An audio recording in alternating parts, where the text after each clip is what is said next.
We did it. We're back. What's up, Meg? Hey. Welcome back from the wilderness. Wilderness it was. Wilderness it was. And peace and quiet for me it was. But either way, the voice you're hearing, it's me, it's Matt. Also go by Beard Laws. And joining me as always, the beautiful Meg. Hey. We're trying ourselves a new beverage from a company, and it's a black cherry vanilla Keller beer.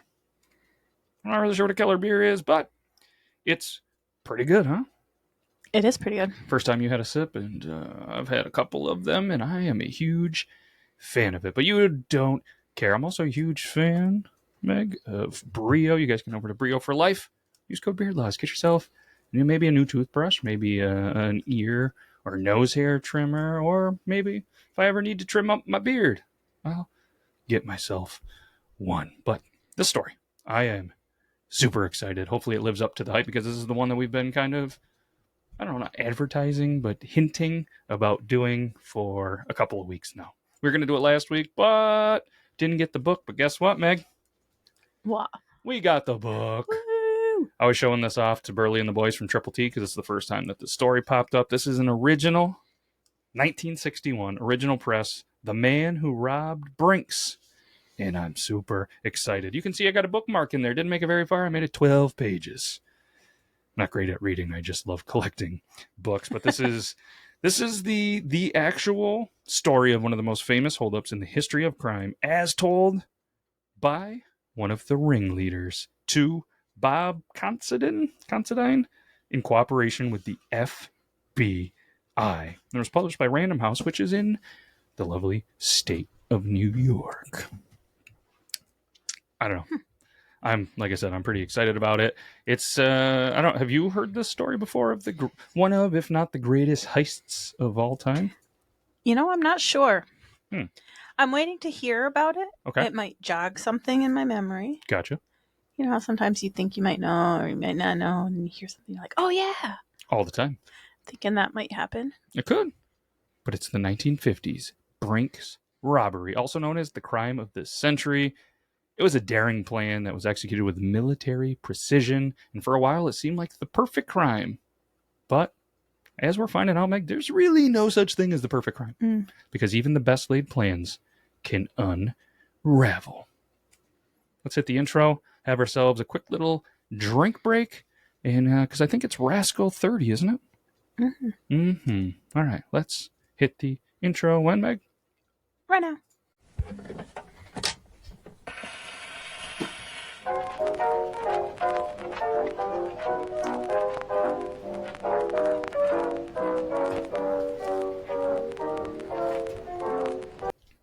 Let's set the scene. Let's set the stage.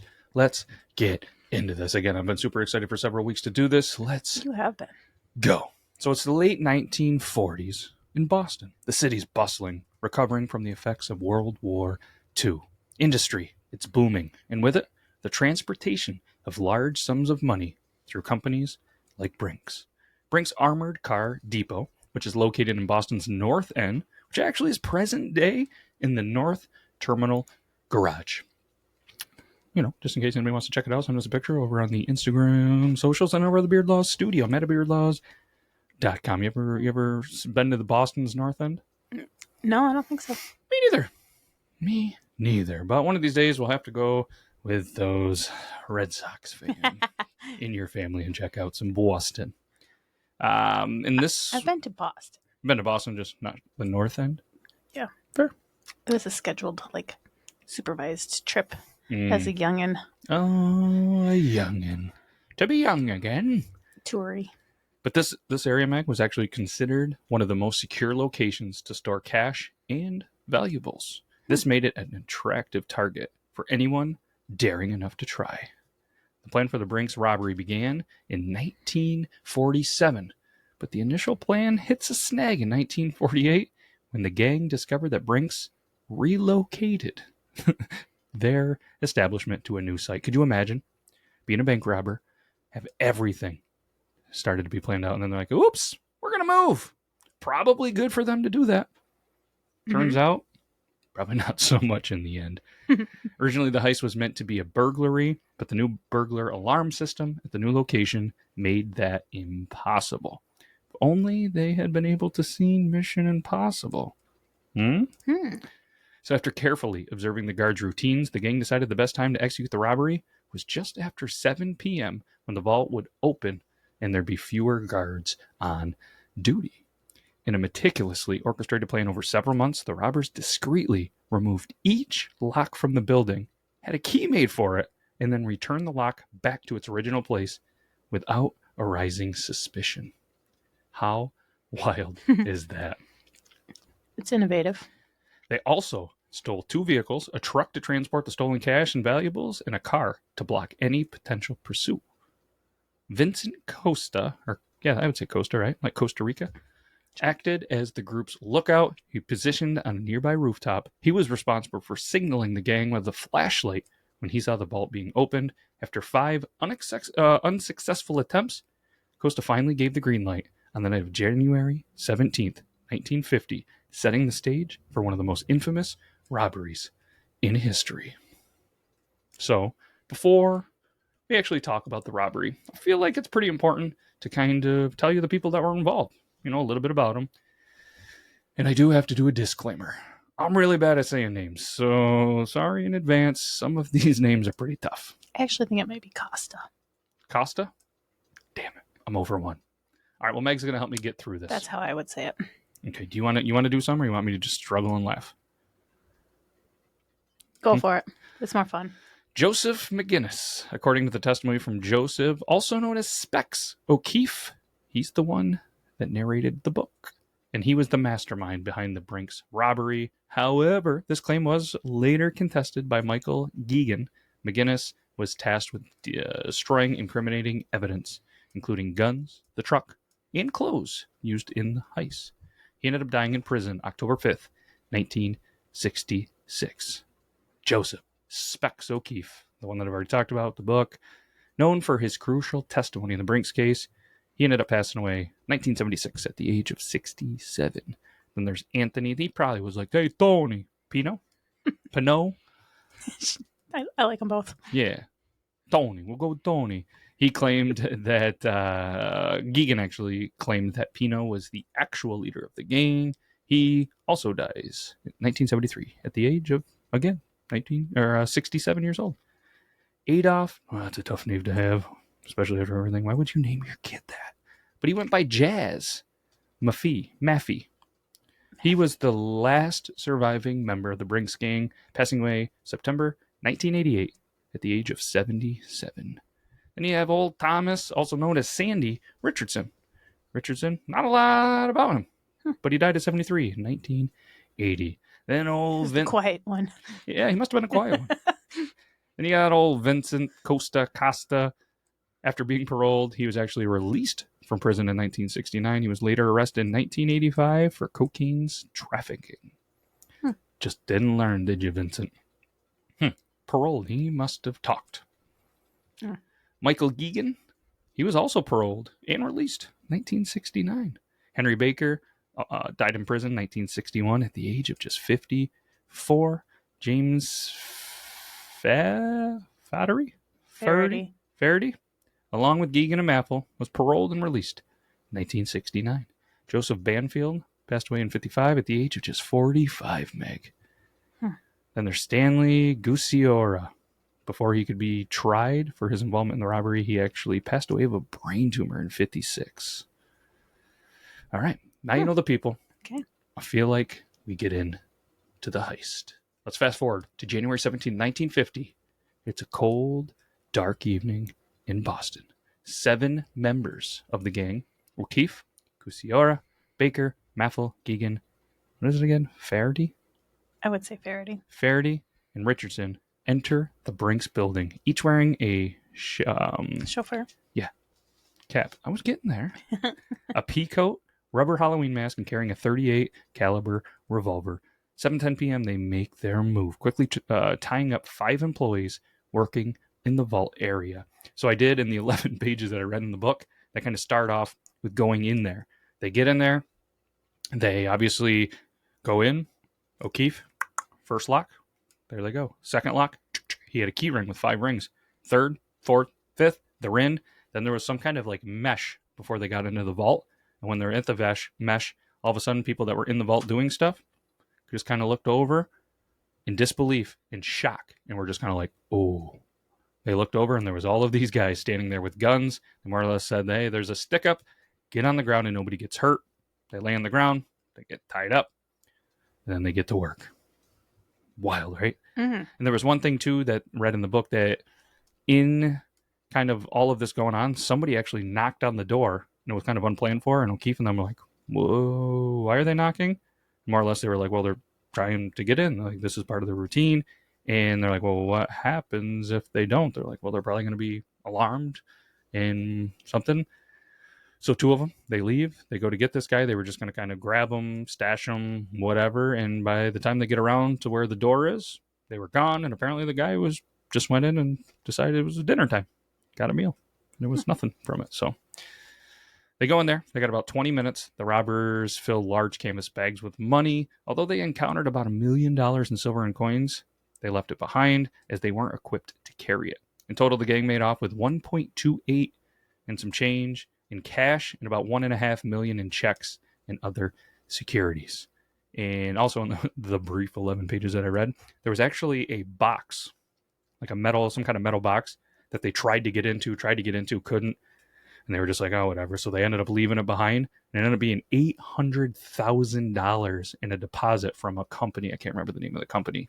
And apparently O'Keefe was like, yeah, we regret not taking that one, because it was actually a pretty easy box to get out compared to everything. And just the amount of weight, the amount of stuff that they had to carry and make runs, it was described as being a lot.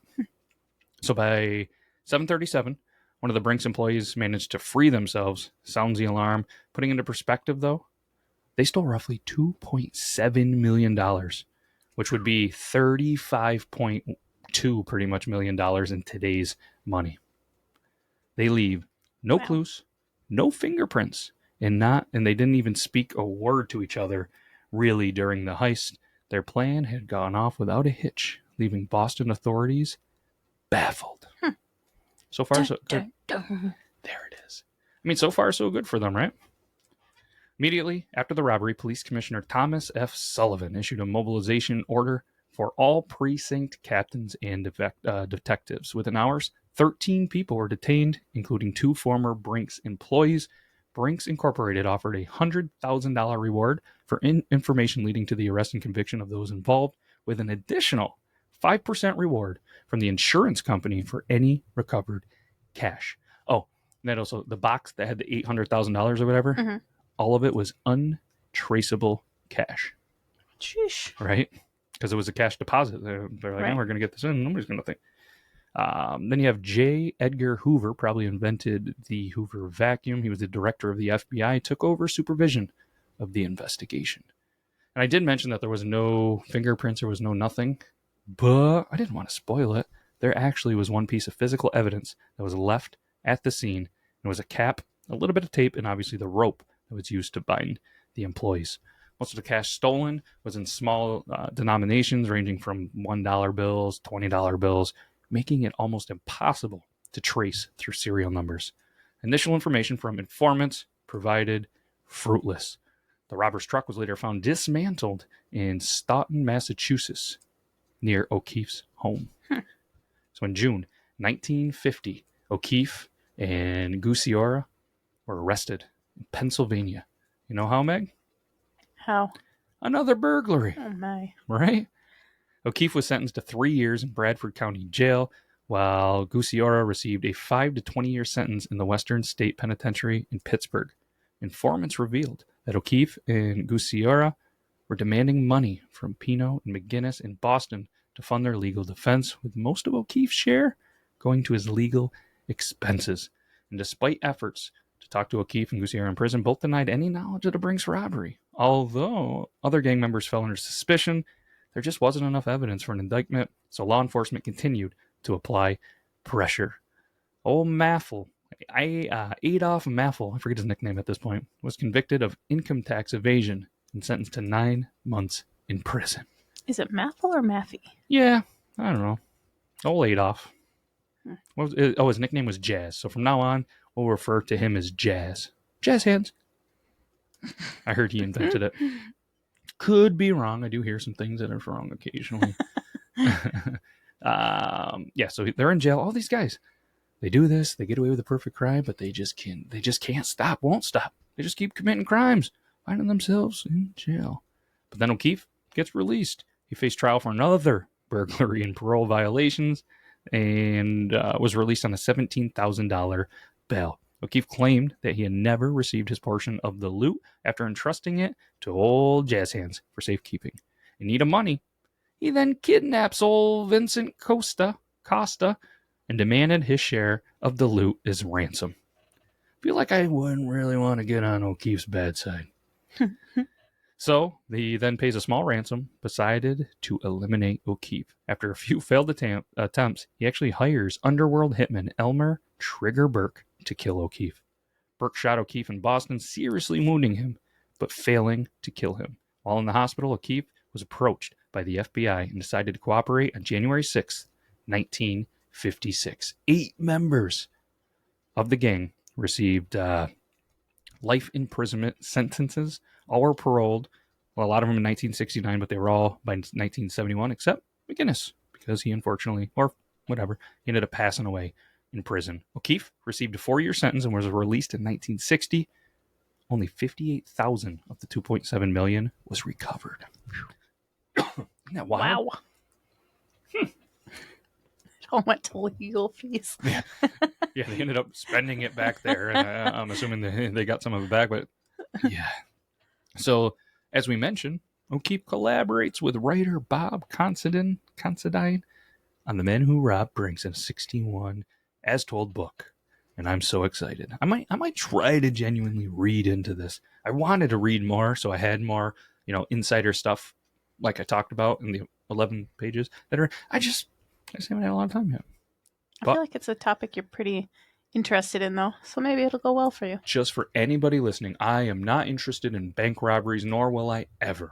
No, but you are intrigued by the story of this. Yeah, that's what I meant. I think it's wild to me that they were able to put in the time, the effort, and get this done. So we're going to potentially read in this. Maybe we'll have a Brinks, whatever episode that we decide to name this, part 2. But maybe not. The Brinks robbery obviously highlighted both the potential rewards and the inherent risks of criminal life. It was a wake-up call for security companies to enhance their measures against such organized crimes. It also set the precedent for how law enforcement agencies approach complex cases. Collaboration between local police and the FBI was crucial in unraveling the Brinks heist. I think it was crucial, but at the end of the day, I don't think they found him. I think O'Keefe he almost got murdered. This is a question that I have. If the hitman kills O'Keefe, these guys would they probably have ever been caught? Would they? I bet you they get away with it. Hmm? You know what I mean? But right. They didn't. And O'Keefe was like, I'm done with this. I'm not getting shot anymore. I'm going to go hide in jail and probably put into an early witness protection. But perhaps the most enduring legacy is the cultural impact of this. The robbery has inspired countless movies, books, and even songs. So a couple of the movies, at least 4 of these movies, were based or partially based on the Great Brinks Robbery. You had 6 Bridges to Cross. It was in 1955. Blueprint for Robbery in 1961. Brinks, The Great Robbery, 1976. And The Brinks Job, 1978. And it obviously remains a classic tale of crime, just cunning and eventual justice. Mm-hmm. So now that we were pretty much at the end of the episode, did it trigger anything? Not to. I know that was the hitman's. What a nickname, Trigger. Trigger. That was a The great hitman name. Trigger. I was thinking that too. I would not want to mess with that guy. No, right? Or any of his friends and generations of family, because his nickname is Trigger. But did it kind of jar your memory? Kinda. A little bit. I feel like there was a more recent movie that, not maybe this particular, exactly like it, but I feel like there was a more recent movie that had similar things in it. Yeah, so there was another thing, and maybe we do a part 2 and we do it on this. But in 1981, there was also a Brinks robbery that took place in like a copycat robbery. Nonnet, which I think is New Jersey. It was, yeah, not to give it away, but it was, I think, 2 police officers and an armored truck security guard actually perished in the ambush. So there's another one. But the good thing that I really enjoy from this story as well is, yeah, we're there to take the money. We're not there to take any lives. There was no lives taken. The people in the bank cooperated. Because, I mean, at the end of the day, if I'm working in the bank and somebody comes with a gun, I'm going to do what they want. It's not my money. I'm just an employee. It's not like I'm the owner of there. It's like, well, maybe I'm going to lose my job because I didn't do anything. And there was also, too, in the vault, there was actually shotguns, like, on the wall. There was a lot of guns that were on the wall, but obviously they couldn't make the move to go grab the guns because they're staring at 7 guys with guns. You make the move. So they all, there was like brief interviews and stuff where they interviewed the people in there. They're like, we weren't willing to risk our life. We grabbed the gun, we're dead. Mm-hmm. Wild. It kind of reminds, wasn't there one that we talked about where they had the policy and they actually took the guns away from the guards and they ended up losing their lives because they had no way to defend themselves? People in Texas listening to this are like, whew, that's Wango Tango, man. That's why I'm all got that gun on my hip. Right. But, all right, well, thanks for joining us on the journey back in time to explore the 1950s Brinks robbery. So obviously, if you love this episode, like this episode, or tolerated this episode, feel free to let us know in the comments. We'd greatly appreciate it. And if there's a story, a city, or somewhere on the map that we haven't discussed that you want us to, let us know as well. If not, I'm going to task Meg with finding a state we haven't done. We're going to find something cool for next week. What do you think about that? Okay. All right, we'll do the thing. So, again, I'm Matt. That's Meg. We appreciate it. Let's go ahead and do the sources before we get out of here. It was Wikipedia. Heavy on the Wikipedia. We do have a quote. I don't know if you want to read it. Yes. Okay. You proofread that. I lost my place. I'm sorry. Oh, fair enough. You're okay. Bank robbery is an initiative of amateurs. True professionals establish a bank. Bertolt Brecht. Yeah, see, I'm not the only one that struggles with names. Yeah, I thought that was pretty fitting. You know what? You want to go rob a bank? You're an amateur. You want to really, I guess, rob people? Open a bank. You're not right. Have you seen the interest rates lately? Unreal. But either way, we can't thank you enough. Thanks for everybody. We appreciate it. We'll be back next week. Another episode of the Yore. Did you source your book? What's that? Did you source your book? What do you mean? I said it was Bob. Oh. Yeah. I give Bob all the credit. Bob Considine. The book. I'm so excited. It's going to probably be... I'll let Meg pick the spot. I want to let's redo the books. We'll put them in some different stuff. You don't care. We're out of here. We'll see you next week. Bye-bye. Bye.